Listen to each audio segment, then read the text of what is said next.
बेटा, इसे मेरे मुंह में मत डालो। यह गंदा खाना है। मेरी बात सुनकर मेरा बेटा विजय मुस्कुराया और बोला, मम्मी, आप क्या कह रही हैं? मैं इसे गंदा क्यों होने दूं? एक बार चख कर देखो, यह खाने में बहुत स्वादिष्ट है। मेरे बेटे विजय के बोलते ही मैंने कहा, खोका, तुम समझते नहीं हो। तुम्हारे पिताजी भी मुझे यही खाना खिलाया करते थे। मुझे इसे खाना बिल्कुल पसंद नहीं है। जैसे ही मैंने बोलना समाप्त किया, विजय ने मुझे अजीब नजर से देखा और धीमी आवाज में कहा, मुझे यह मेरे पिताजी के बनाए खाने से कहीं ज्यादा अच्छा लगता है। माँ, इसे अपने मुंह में ले लो। मेरे बेटे विजय की बात सुनकर मैं चुप हो गई। जैसे ही मैं चुप हुई, मेरा बेटा विजय मेरी तरफ आया और मुझे थोड़ा चौंकाते हुए मेरे मुंह में अपना। नमस्कार मेरे प्यारे दोस्तों, आप सब कैसे हैं? हर दिन की तरह आज मैं एक नए वीडियो के साथ हाजिर हूं। आज मैं आपको अपने बेटे के साथ अपने जीवन की एक और अद्भुत सच्ची कहानी सुनाऊंगी। मुझे पता है आपने शायद ऐसी कहानी पहले कभी नहीं सुनी होगी। मैं पूरे यकीन के साथ कह सकता हूं कि आज का वीडियो देखने के बाद आपके मुंह में भी पानी आ जाएगा। इसलिए मैं आपसे अनुरोध करता हूं कि पूरा वीडियो देखें। तो चलिए, बिना देर किए कहानी पर वापस आते हैं। मैं पूजा रॉय हूं। मेरी उम्र 37 वर्ष है। मैं विवाहित हूं। मेरे पति का नाम राजीव रॉय है। मेरे पति की उम्र लगभग 55 वर्ष है। मेरे पति राजीव रॉय पेशे से एक प्रभावशाली व्यवसायी हैं। मेरा एक बेटा है। मेरे बेटे का नाम विजय है। मेरा बेटा विजय 21 साल का है। मेरा बेटा विजय पढ़ाई कर रहा है। मुख्य कहानी पर आने से पहले मैं आपको अपने पिछले जीवन के बारे में कुछ बातें बताना चाहूंगा। मैं एक गरीब परिवार की खूबसूरत लड़की हूं। मेरे पिता दिहाड़ी मजदूर थे। मेरी माँ लोगों के घरों में काम करके कुछ पैसे कमाती थी। मेरा बचपन गरीबी में बीता है। मैंने अपने जीवन में कभी विलासिता नहीं देखी। मैं एक साधारण परिवार की साधारण लड़की हूं। मेरे कई सपने थे, लेकिन मैं उन्हें पूरा नहीं कर सकी। मैं बचपन से ही बहुत सुंदर थी। मेरी लंबाई और स्वास्थ्य भी काफी अच्छा था। मुझे नापसंद करने का कोई कारण नहीं है। जहां लड़कियां अपनी सुंदरता बढ़ाने के लिए तरह तरह के कॉस्मेटिक प्रोसीजर करवाती हैं, मैंने कभी कोई कॉस्मेटिक प्रोसीजर नहीं करवाया। इसके अलावा मैं एक गरीब परिवार से हूं। हमारे परिवार में दिन का 2 वक्त का खाना जुटाना मुश्किल था। वहां से विलासितापूर्ण जीवन जीना मेरे लिए महज एक सपना था। एक दिन मेरे पति राजीव रॉय हमारे घर आए। उन्हें पहली ही नजर में मैं पसंद आ गई थी। दरअसल मैं बहुत खूबसूरत थी और इसीलिए राजीव रॉय मुझे पसंद करने लगे और उन्होंने मेरे पिता को शादी के बारे में बताया। मेरे पिता विजन को यह सुनकर बहुत खुशी हुई कि राजीव जैसा धनी व्यक्ति मुझसे शादी करना चाहता है। मेरे माता पिता ने बिना ज्यादा सोचे समझे शादी के लिए सहमति दे दी। मैं और क्या करूं, इसलिए मैंने अपने से काफी बड़े आदमी से शादी करने के लिए सहमति दे दी। शादी के बाद मैं अपने ससुराल चली गई। मैं इतनी बूढ़ी नहीं थी। ऊपर से मेरे पति मुझसे काफी बड़े थे, इसीलिए मुझे उनके साथ तालमेल बिठाने में मुश्किल हुई। लेकिन मुझे यह सोचकर थोड़ी खुशी हुई कि मैं धीरे धीरे सब कुछ के अनुकूल हो जाऊंगी। राजीव से शादी के लगभग 1 साल बाद मेरे बेटे विजय का जन्म हुआ। मेरे बेटे विजय के जन्म के साथ ही मेरी जिंदगी अचानक बदल गई। जब मेरा बेटा विजय 18 साल का हुआ तो मेरे पति विजन गंभीर रूप से बीमार पड़ गए। मेरे पति इतने बीमार हो गए थे कि वे बिस्तर से ठीक से उठ भी नहीं पा रहे थे। चूंकि मेरे पति के पास काफी पैसा था, इसलिए हमने उनके इलाज में कोई कंजूसी नहीं की। लेकिन मैं और क्या कर सकती हूँ? इतने इलाज के बाद भी कोई खास सुधार नहीं हुआ। डॉक्टर ने कहा कि मेरे पति अब कभी बिस्तर से उठ नहीं पाएंगे और न ही कोई काम कर पाएंगे। यह मेरे लिए एक अप्रत्याशित दृश्य था, क्योंकि मैं अभी केवल 37 वर्ष की हूँ। अन्य सभी महिलाओं की तरह मेरी भी अनेक इच्छाएं और शौक हैं। ये सारी इच्छाएं अभी भी अधूरी हैं। अगर मेरे पति मेरी कोई भी इच्छा या शौक पूरा न कर पाए तो मेरा क्या होगा? ये विचार मेरे मन में गहराई से बैठ गया। उनके बीमार पड़ने के बाद भी मैंने उनकी सेवा जारी रखी, लेकिन जब मुझे अपनी इच्छा याद आई, फिर मेरा मन एक स्वप्न की तरह बेचैन हो गया। मुझे अब कुछ भी अच्छा नहीं लगता। भले ही मेरे पति बीमार हैं, उनके पास बहुत धन दौलत है। धन और दौलत कभी भी इंसान को दिल से खुश नहीं कर सकते। एक स्त्री तभी पूर्ण होती है जब उसके पति की परछाई भी उसके साथ हो, और मेरे पति तो हैं ही नहीं। मेरे पति की हालत देखकर मैं पूरी तरह टूट गई थी। मेरा साथ देने वाला कोई नहीं था। उसी क्षण मेरा बेटा विजय आया और मेरे पास आकर खड़ा हो गया। मेरे बेटे विजय ने मेरा बहुत ख्याल रखा। अब वर्तमान की बात करते हैं। मैं आज अपने कमरे में बैठा हूँ और आज सुबह बाकी दिनों की तरह मैं अपने मन में इन राख के बारे में सोच रहा हूँ। तभी मेरा बेटा विजय मेरे कमरे में आया और मुझे इस तरह सोचते हुए देखकर उसने मुझसे कहा, माँ, तुम फिर कहाँ गायब हो गई? मैंने तुमसे कहा था कि चिंता मत करो, फिर भी तुम चिंता कर रही हो। मेरे बेटे विजय की आवाज सुनते ही मेरा ध्यान भंग हो गया। मैंने अपने बेटे विजय की ओर देखा और मुस्कुराते हुए कहा, खोका, तुम कब आए थे? मेरे सवाल के जवाब में मेरे बेटे विजय ने कहा, मैं बहुत पहले आया था, लेकिन बताओ तुम क्या सोच रहे हो? वैसे भी अगर तुम ऐसे ही सोचते रहोगे तो बीमार पड़ जाओगे, माँ। मेरा बेटा विजय तो हर समय मेरे बारे में ही सोचता रहता है। मेरे बेटे विजय ने मेरी इतनी देखभाल की है जितनी किसी और ने कभी नहीं की। अपने बेटे विजय की बातें सुनकर मैं मुस्कुराई और बोली, अरे बच्चे, मैं कहाँ सोच रहा था? मैं बिल्कुल ठीक हूँ। मुझसे बात करना बंद करो और अभी बताओ, क्या तुम आज कॉलेज जा रहे हो या नहीं?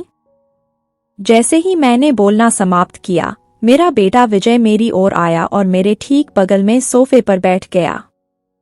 मेरा बेटा विजय मेरे पास आकर बैठ गया और मुझसे धीमी आवाज में बोला, माँ, आज मेरी तबीयत ठीक नहीं है। अपने बेटे विजय की बात सुनकर मुझे थोड़ी हैरानी हुई। मैंने अपने बेटे विजय के माथे पर धीरे से हाथ रखा और उससे पूछा, बेटा, तुम ठीक हो? अचानक से तुम्हें अच्छा क्यों नहीं लग रहा? क्या हुआ है बेटा, बताओ। मुझे इतना परेशान देखकर मेरे बेटे विजय ने मुस्कुराते हुए कहा, माँ, इसीलिए तो मैं तुम्हें कुछ बताना नहीं चाहता। तुम हमेशा मेरे बारे में बहुत ज्यादा चिंता करती हो। मैं बिल्कुल ठीक हूँ। अपने बेटे विजय के शब्द सुनकर मुझे मन में शांति का अनुभव हुआ। मैंने विजय के माथे से अपना हाथ हटाया और राहत की सांस ली। बेटा, तुम मेरे इकलौते बेटे हो। भला ये कैसे हो सकता है कि मैं तुम्हारे बारे में न सोचूं? मेरे बेटे विजय ने मेरी ये बात सुनकर हंस दिया। विजय के हंसते ही मैं भी उसके साथ हंसने लगा। जब मेरा बेटा विजय मेरे साथ होता है तो मेरे मन में एक अजीब तरह की शांति छा जाती है। मुझे खुद भी नहीं पता कि मेरे मन में इतनी शांति क्यों आ जाती है। लेकिन सच कहूँ तो मुझे विजय से खुलकर बात करना और गपशप करना अच्छा लगता है। मैं अपने बेटे विजय के साथ बैठ गया और कुछ देर और बातें की। मेरे पति के बीमार होने के बाद से मेरा बेटा विजय मेरी अतिरिक्त देखभाल कर रहा है। हालांकि यह मुझे थोड़ा अजीब लगता है, क्योंकि जब मेरे पति स्वस्थ थे, पहले तो मेरा बेटा विजय मुझसे ज्यादा बात भी नहीं करता था। लेकिन अब विजय सारा दिन मेरे साथ ही रहता है। साथ ही हाल ही में मैंने अपने बेटे विजय में बहुत सारे बदलाव देखे हैं।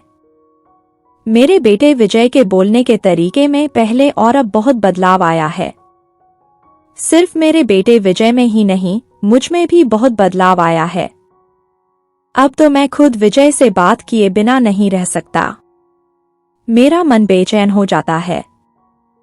जब मैं विजय से खुलकर बात कर पाता हूं, तो मेरे मन को शांति मिलती है। दरअसल हमारे बीच ऐसा बदलाव क्यों आया, मुझे खुद भी नहीं पता। मेरे बेटे और मैंने कुछ देर साथ बैठकर बातें की। फिर विजय ने मुझसे कहा, माँ, आप थोड़ी देर बैठ जाइए, मैं अपने कमरे में जाता हूँ, मुझे कुछ काम करना है। अपने बेटे विजय की बातें सुनकर मैंने उत्सुकता भरी आवाज में विजय से पूछा, अब तुम्हारा क्या काम है बेटा? मेरे सवाल के जवाब में विजय ने कहा, माँ, मुझे बहुत काम करना है, आप लोग थोड़ा आराम कर लीजिए। इतना कहकर विजय मेरे पास से उठ गया। मेरा बेटा विजय मेरी बगल से उठा और सीधे मेरे कमरे से बाहर चला गया। जैसे ही मेरा बेटा विजय मेरे कमरे से बाहर निकला, मैंने एक गहरी सांस ली। जब तक विजय मेरे साथ है, मेरे मन को शांति मिलती है। लेकिन जब विजय मेरे साथ नहीं होता, तो पता नहीं क्यों मेरे मन में एक अजीब सा खालीपन छा जाता है।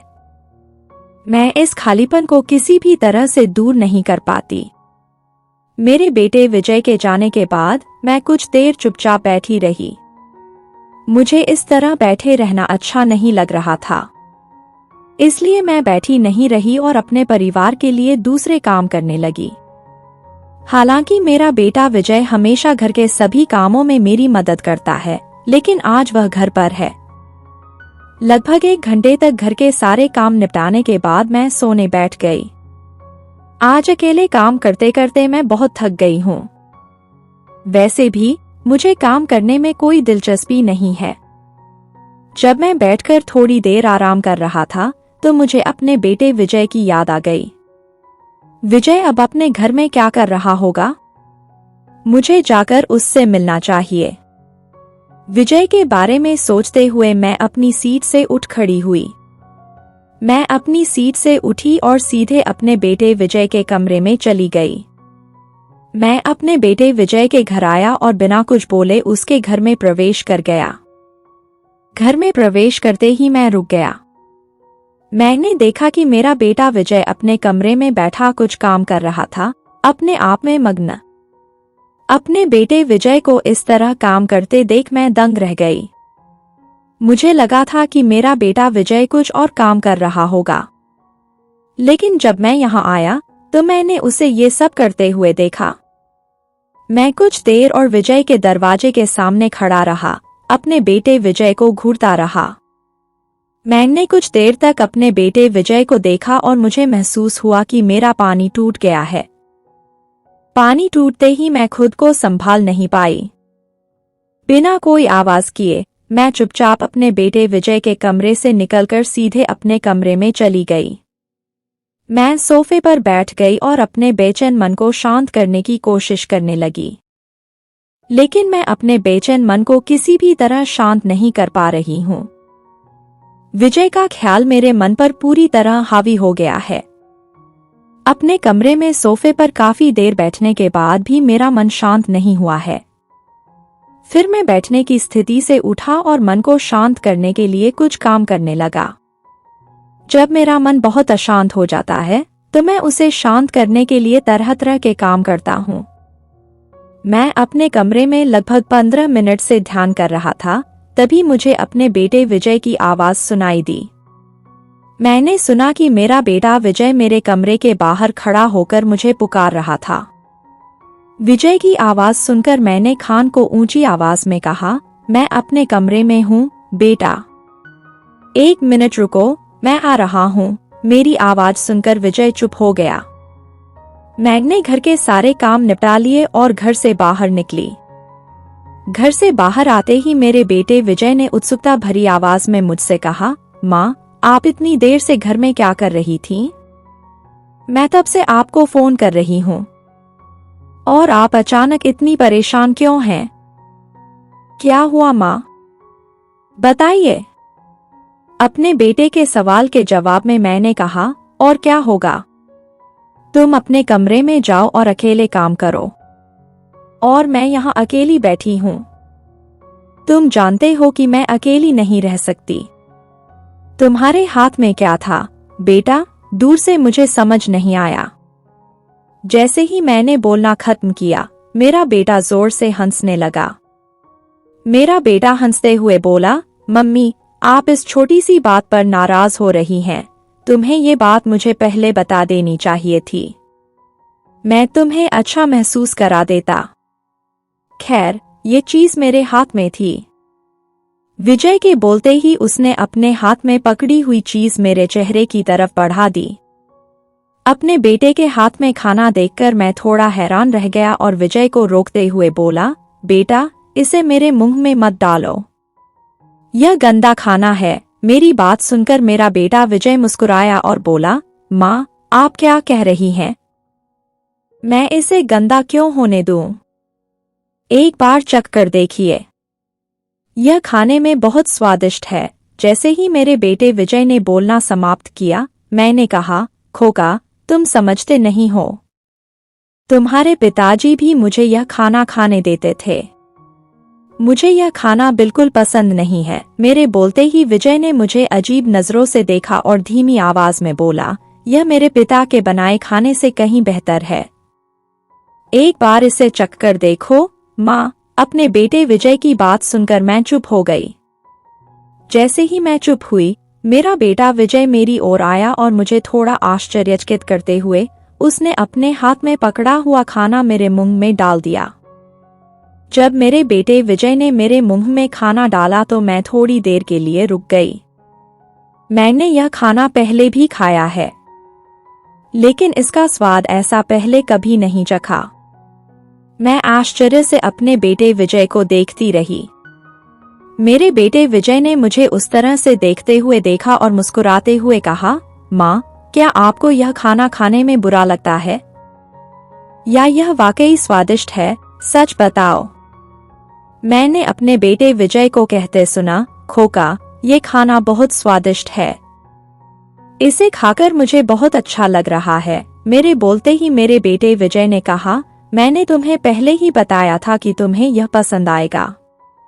अब पेट भरकर खाना खाओ, माँ। मेरे बेटे के बोलते ही मैंने उसके दिए हुए खाने को ऐसे खाना शुरू कर दिया जैसे मेरा पेट भर गया हो। सचमुच आज मेरे दिल में एक अजीब सी खुशी उमड़ रही है। मैंने अपने बेटे द्वारा दिया गया खाना कुछ मिनट ही खाया था कि मेरी आंखों में पानी आ गया।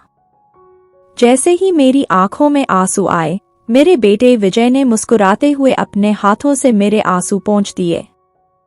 फिर क्या हुआ? मैंने खाना खाया और अपने बेटे विजय के साथ काम करना शुरू कर दिया। तो दोस्तों, यह मेरे जीवन की एक सच्ची कहानी थी जो मैंने अपने बेटे के साथ बिताई। आज की कहानी आपको कैसी लगी? मुझे कमेंट्स में जरूर बताएं। प्यारे दोस्तों, आज का वीडियो यहीं समाप्त होता है। अगर आपको हमारा वीडियो पसंद आया तो कृपया इसे लाइक करें और चैनल को सब्सक्राइब करें। आज के लिए अलविदा। कल एक नए वीडियो के साथ मिलते हैं। तब तक सभी स्वस्थ रहें। धन्यवाद।